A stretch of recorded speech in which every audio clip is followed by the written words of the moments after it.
নমস্কার। দেশে প্রবাসে অনুভূতির নতুন একটা ব্লগ নিয়ে আবার এসে হাজির হলাম আপনাদের সামনে। এটা যদিও আমি শ্যুট করেছিলাম কৌশিকী অমাবস্যার দিন, কিন্তু আমার পোস্ট করতে করতে অনেকটা দেরি হয়ে গেল বিভিন্ন কিছু কাজের জন্য। তাই প্রথমেই আমি ক্ষমা চেয়ে নিচ্ছি সবার কাছে। চলুন আজকে দেখে নিই। সেদিন আমরা একটু ভেবেছিলাম যে ভাত কিংবা অন্য কিছু খাবো না, তাই ভেবে নিয়েছিলাম যে তাহলে চিড়ে কেন না খাই। যদিও চিড়েও ভাতেরই একটা অন্য রূপ, তবুও ইচ্ছা হয়েছিল সেদিনকে চিড়ে খেতে, যেহেতু তার আগের দিনই আসাম থেকে আমার হাজবেন্ড ফিরেছিল আর অনেক রকমের মিষ্টি নিয়ে ফিরেছিল। সেই জন্য ভাবলাম যখন মিষ্টি মানে রসগোল্লা এইটি আছে, তাহলে তো চিড়ে দই খই এরকম খাওয়াই যায়। যেরকম আগে সংক্রান্তিতে কিংবা অন্যান্য দিনে অনেক সময় মা কিংবা ঠাকুমারা বলতেন যে এই সব দিনে চিড়ে দই খই খাওয়া খুব ভালোও হয়। আসলে কি বলুন তো, পুরনো কিংবা প্রাচীনকালে যেই সব মত আছে সেগুলো অনেকটা সায়েন্টিফিক্যালি কিংবা বিজ্ঞানসম্মতভাবে মেনে চলে বলতে পারেন। আসলে চিড়ে দই খই শরীরটাকেও খুব ঠান্ডা রাখে। চিড়ে খেলে আমরা সবাই জানি আসলে জলের খুব তেষ্টা পায়, সেই জন্য হয়তো বা এইটা বড়রা বলতেন। তাই ভাবলাম কেন না আজ সেদিনকে ব্রেকফাস্টের দিনে একটু চিড়ে দই খই এরকম খেয়ে নিই। খই যদিও ছিল না, তবুও চিড়েগুলোকে তো আগেই দেখলেন একটু ভিজিয়ে ভালো করে ঝুড়িতে জল ঝরাতে দিয়ে দিয়েছি। আর একটু কলা আপেল এইসব ফল আর একটু কিশমিশ এগুলো ধুয়ে ভালো করে সমস্ত একসঙ্গে করে নিয়েছিলাম। আর যেটা নিয়েছিলাম সেটা আমি মিষ্টি দই নিইনি, আমি নিয়েছিলাম টক দই। আর তার পরিবর্তে নিয়েছিলাম একটু মিষ্টি হওয়ার জন্য রসগোল্লা আর এক টুকরো সন্দেশ, আর সঙ্গে নিয়েছিলাম একটু গুঁড়ো গুড়। যতটা পেরেছি ফলগুলোকে ছোট ছোট করে কাটার চেষ্টা করেছি। যদিও অনেকেই হয়তো বড় বড় করে কেটে এটাকে খুব ভালো করে মেখে নেয়, আমি যদিও কলাটাকেও কেটে টুকরো টুকরো করে নিয়েছিলাম। প্রথমে ভেবেছিলাম যে বোলের মধ্যে দিয়ে সমস্ত কিছু সাজিয়ে দেব, তারপরে একসময় ভাবলাম যে এইভাবে খেতে হয়তো মজা আসবে না, তাই একবার বোলে সাজিয়ে নিয়েও তারপরে আবার সমস্তটা মেখে নিতে হয়েছিল। আপনারা সবটা ভিডিওতে দেখতেই পারবেন। আমাকে কমেন্ট করে অবশ্যই জানাবেন কারা আমার মতন এই দই খই চিড়ে আর মিষ্টি দিয়ে খেতে ভালোবাসেন।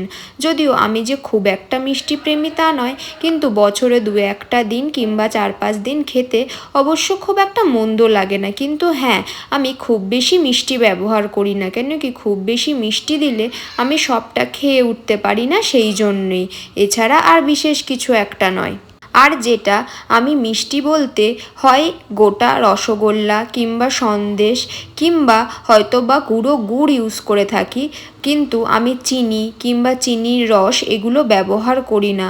এগুলো দিলে আমার একটু গাটা যেন গুলিয়ে উঠে, তখন আমি সবটা খেয়ে উঠতে পারি না। সেই জন্য আমি মিষ্টি দইয়ের পরিবর্তে শুনতেই পারলেন যে টক দই ব্যবহার করেছি। আর ড্রাই ফ্রুটস বলতে সমস্ত কিছু থাকলেও আমি সমস্ত কিছু দিইনি, তাতে ভাবলাম জিনিসটা খুব বেশি বাড়াবাড়ি হয়ে যাবে, হয়তো সেটা তখন খেয়ে উঠতে পারবো না, সেই জন্য শুধুমাত্র কিশমিশ দিয়েছিলাম।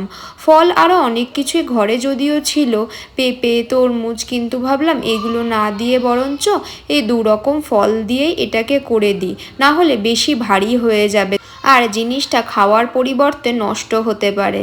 কেন কি এটা এমনই একটা জিনিস একটু খেলেই যেন পেটটা ভর্তি হয়ে ওঠে, আর এটা খেলে তারপরে যে পরিমাণ জলের তৃষ্ণা পাবে, তখন জল খাওয়ার না পেটে জায়গা থাকলে তখন আর এক মুশকিল হয়ে যাবে। সেজন্য ভাবলাম 2 রকম ফল, একটু দই, একটু চিড়ে আর একটু কিশমিশই দিই, বেশি এটাকে কোনো কিছু দিতে হবে না। কেন কি 2 রকম মিষ্টিও আমি দিয়েছিলাম। সন্দেশটা বেশ ভালোই মিষ্টি ছিল, যেটা কামাখ্যা মায়ের প্রসাদ হিসাবে এনেছিল। যেহেতু এটাতে আমি আমিষ কোনো কিছু ব্যবহার করিনি, সেই জন্য ওই যে সন্দেশটা এনেছিল সেটা দিয়েও আমি মেখে নিয়েছিলাম জিনিসটাকে। খেতে দুর্দান্ত হয়েছিল। আমার ভিডিওগুলি যদি আপনাদের পছন্দ হয় তাহলে অবশ্যই কমেন্ট বক্সে জানাবেন, আর ভিডিওতে আর কি পরিবর্তন করতে হবে সেটাও আমাকে কমেন্ট বক্সে জানাতে ভুলবেন না কিন্তু। আর ভিডিওগুলি যদি আপনাদের ভালো লাগে তাহলে একটা লাইক, কমেন্ট, শেয়ার করে চ্যানেলটিকে সাবস্ক্রাইব করে বেল আইকনটি অবশ্যই ক্লিক করে দেবেন। তাহলে নতুন কোনো ভিডিও আসলে সবার আগে আপনাদের সামনে পৌঁছে যাবে। প্রথম থেকে ভেবেছিলাম যে এই বোলগুলোতে পরিমাণ মতন করে নিয়ে নেব, তাহলেই হয়ে যাবে। কিন্তু দেখতে পাচ্ছেন বোলগুলোতে দিয়ে একদম মুখ পর্যন্ত ছাপাছাপি হয়ে গেছে।